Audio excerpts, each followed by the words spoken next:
Excuse me ভাইয়া, আমি কি আপনার পাশে একটু বসতে পারি? সরি আপু, আমার বউ দেখলে মাইন্ড করবো। আরে ভাইয়া, আপনার বউ তো দেখছে না এখানে। আর আসলে আমি একটু বিপদে পড়ছি। হ্যাঁ, একটু বসি, আমি কিছুক্ষণ পরে উঠে চলে যাব। আচ্ছা বসেন।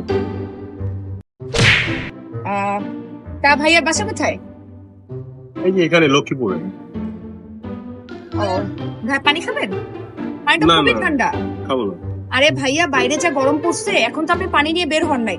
জানেন এখন হিট স্ট্রোকের হচ্ছে মাত্রা কত বেড়ে গেছে। পানিটা খান, পানিটা ভালো। না না, আমার বউ দেখলে মাইন্ড করবো। আপনার বউ তো এখানে দেখতে পাচ্ছে না ভাইয়া, খাইলে কি হবে? বরং আপনার শরীরের জন্য উপকার, তাই না? আপনি তো পানি নিয়ে বের হন, এখানে তো পানি নিয়ে বের হচ্ছে। মানুষ তো মানুষের জন্যই না।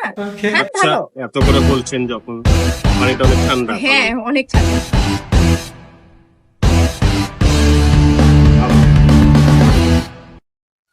ভাই, আমি না একটা ঠিকানা চিনতে পারছি না, একটু বলবেন দেখে?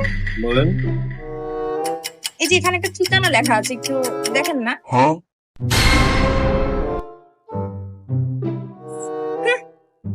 বউ বলছে বইয়ের কথা শোনে না। দেখ কেমন লাগে। এই যে বইয়ের কথা না শুনলে এই যে এইভাবে সব জিনিসপত্র নাই হয়ে যাবে, বুঝতেও পারবা না। বউ বলছে মেয়েদের সাথে যাতে কথা না বলে, অপরিচিত মেয়েকে যাতে বসতে না দেয়, বউয়ের কথা শোনেনি। দেখ এখন কেমন লাগে।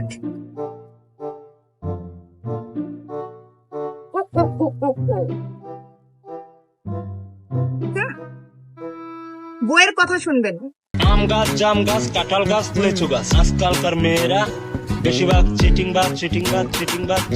কেন তুমি এসেছিলে আমার এই জীবনে সুখটুকু কেড়ে নিয়ে জল দিয়ে